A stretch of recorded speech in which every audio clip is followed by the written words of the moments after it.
Venus, this last of the inner planets, your emotions, your desire to be satisfied, what you like, what you don't like, the choices you make. 1,000 choices. What preference, I prefer this, I prefer that, I like this, I like that. And the same thing, I hate this, I hate that, I can't stand this isn't good enough for me, I don't like that, I don't have enough money, I'll never get enough. I mean, Venus is really stormy. It has great desires of what you want and great hates of what you don't have. So when you like things or when you hate things, it's the Venus can attract great loves, but it can attract great hates. And great attractions, great repulsions. So probably more people get killed because of Venus, get murdered because of acting on Venus than on Mars. Mars is just about aggression and people can fight and something can happen. But envy, getting heartbroken, being let down, you want someone, they don't want you. Boy, this creates really big storms in your emotions, and those emotional storms will affect your mind and how you think. Wow, it's hard to get peace in this world. Whether the storms about just getting money or having another chocolate or having another drink or feeling more comfortable or getting better clothes or whatever. We're all pumped up on it. So we all are making choices, how good we look, how handsome we are, where we are, what not. And so your self-worth, your values, what you have, what you think you're good for, what you deserve, how beautiful you think you are, who you should attract or not attract, who shouldn't even be thinking about coming onto you because you're much more beautiful than that. All of these things, men and women, they're tremendously powerful influences. And as we look at how the planets affect it, we start to see the stress patterns coming in that tend to distort and affect, however insidiously, our Venus. So we like to think, well, just think it nicely, but a lot of the times it's more how it degenerates our values or gets our charm and seduction principle over grosser things than higher things, than more refined things, like owning things rather than sharing things, having things rather than giving things, being beautiful rather than seeing beauty. Like what's beautiful, what's ugly. The two are tied to each other, and they're both the two sides of Venus. What's loving, what's hateful, what's attractive, what's repulsive. I love you, yes, I hate you. I like this, oh God, I can't stand that. Like these are Venus things. If you have to put up with a repulsion consistently, it's really going to affect your mind. It's going to seem justified to talk about it. Someone's playing music you don't like. Do you take it? Do you sit there and take it? No, you're going to react to it. But then you think, the music you're choosing, everybody should like. How could they not want to hear it? It's all Venus stuff. How it settles. How do you like yourself? Do you meet someone, are you smiling or not? Usually if we get laid, we're smiling. If we don't, we're not necessarily smiling. But that's on a one gross level. But it's other than that. Are you content with your life? Are you expecting things from others? Do you think you're owed things? Do you think you have to owe things? So many complexes come around, and these we'll see by the aspects from different levels. So the moon, the Venus, the moon is your appetite, your stomach, your past. Venus is your values and your tastes, your liking of sweets, of beauty, of nice things. So Venus, moon aspects are overindulgence aspects. They tend to put on weight, they tend to have the sweet tooth, they tend to indulge too much. This was better than this. I had it better last time. I got to be better. I need these things. This is another good drink. How do you have one chocolate? How do you have one dessert, not two or three? Venus can be overindulgence in a very domestic, looking at the moon. But if you're looking at Venus, it can be how many people do you want? How much do you want? It can be very vain. It can be vain, but it's really indulgent Venus. Like you can be spoiled by your parent, by your mother. Or it can be really lazy. I don't want to do anything. This is okay. So there's an indulgent element to Venus, moon, difficult aspects. So the Venus can hit the moon and affect how you eat, sweet tooth, whatever, but the moon, your circumstances, say you come out of a poor family, you really just want to be rich. Or you come out of a rich family and everybody is rotten or bad characters and you want to be around, you want to escape. So how much are we running towards or away from our choices? How much do we get what we want? If we got everything we want, we'd be horrible people in the world. Portrait of Dorian Gray. I always want to stay beautiful. rather than grow in values. So, wow, okay. We'll be always going on and on, but Mercury to Venus, though, whatever you're feeling and judging what you want, what you don't want, when you're getting it, whether you're satisfied, you're not, you're discontent, all of these things, discontent, envy, these desire, lust, these things affect the way we think.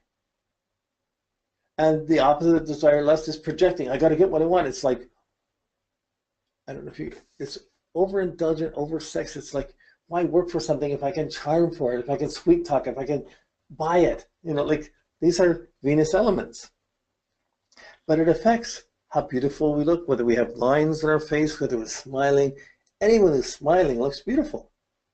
If someone's happy, they look beautiful. If someone's not happy, they look ferocious.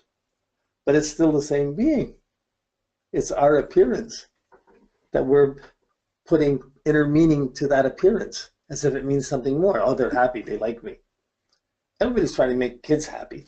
Like, you like me, you like me. And if they don't like it, it's, so the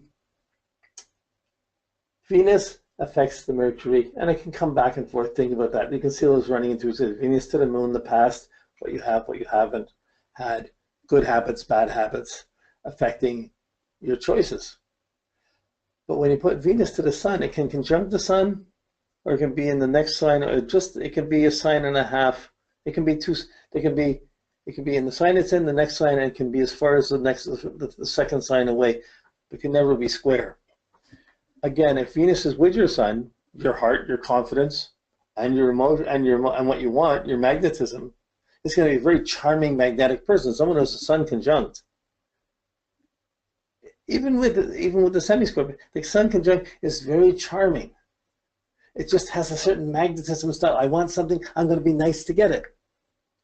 But it is still a stress factor here, because if you get all the things you want, suppose you like chocolate, and everybody brings you chocolate, and it's Valentine's Day, and you got 10 boxes of chocolate, and you love it, and you spend the next 2 months working through the chocolate.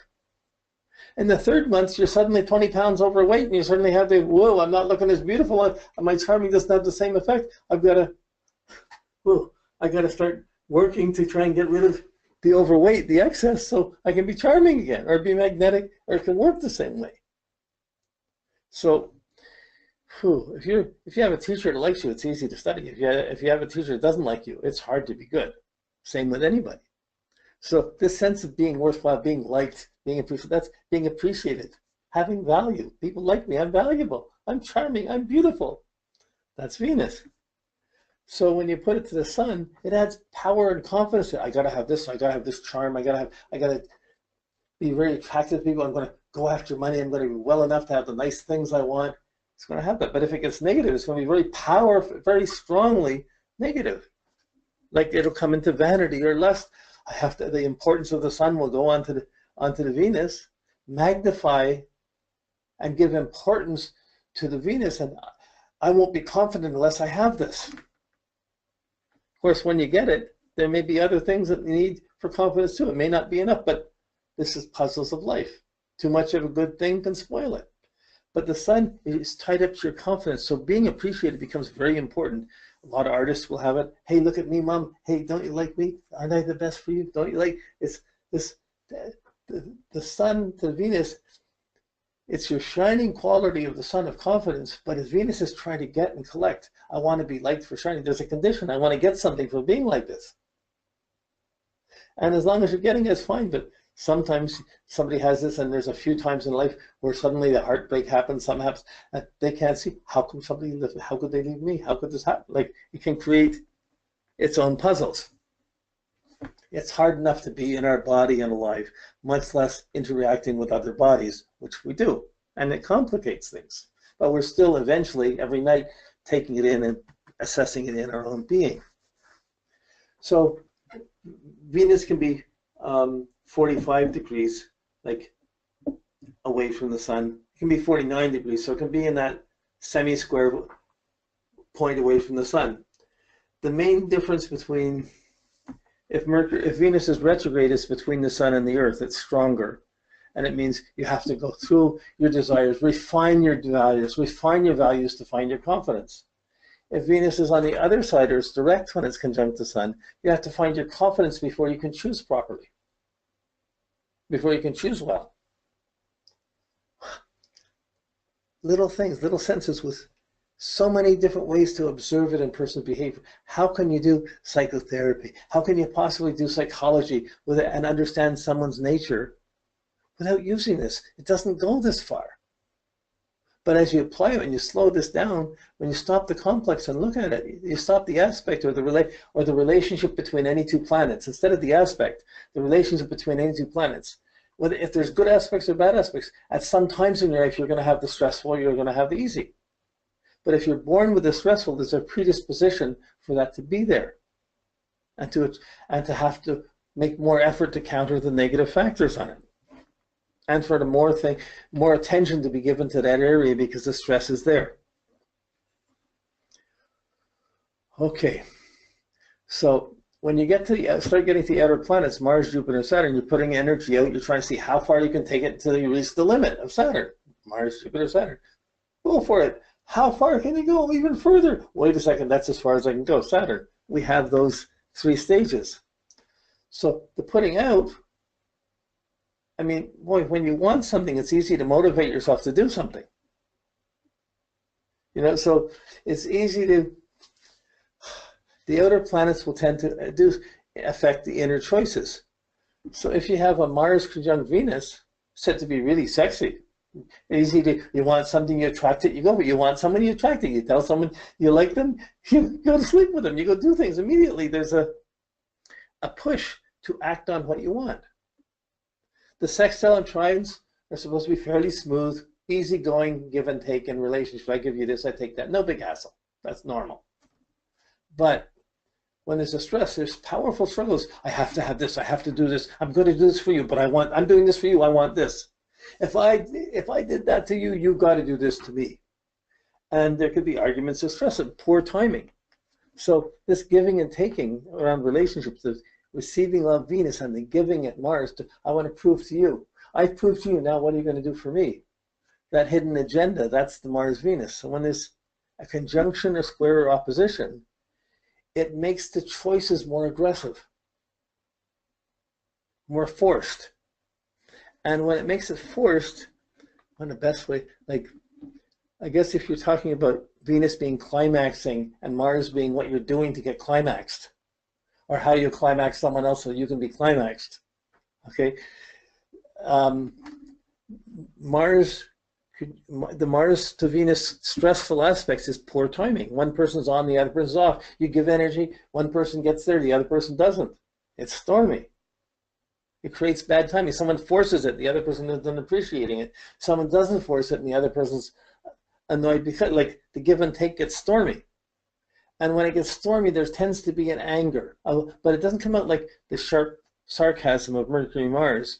It comes out vulgar. Like, fuck this, or stupid this, or shit this. The swear words come out of Mars Venus. The coarseness, the crudity, that's the negative side of Venus. It's symbols of discontent that seem justified because you're not getting what you want, and all the rich kids are all the 1% that's getting the most money, all that envy. Whoa, envy, jealous, all these things. So it brings out these storms of envy, jealousy. I did this, of forced satisfaction, or satisfaction with a demanding things to get. I'm doing this to get something. I have to get something. If I'm going to do this, if you don't give me something, I'm not going to do this. It creates storms around the give and take, around the choices that we make and what we like versus what we're prepared to do for it.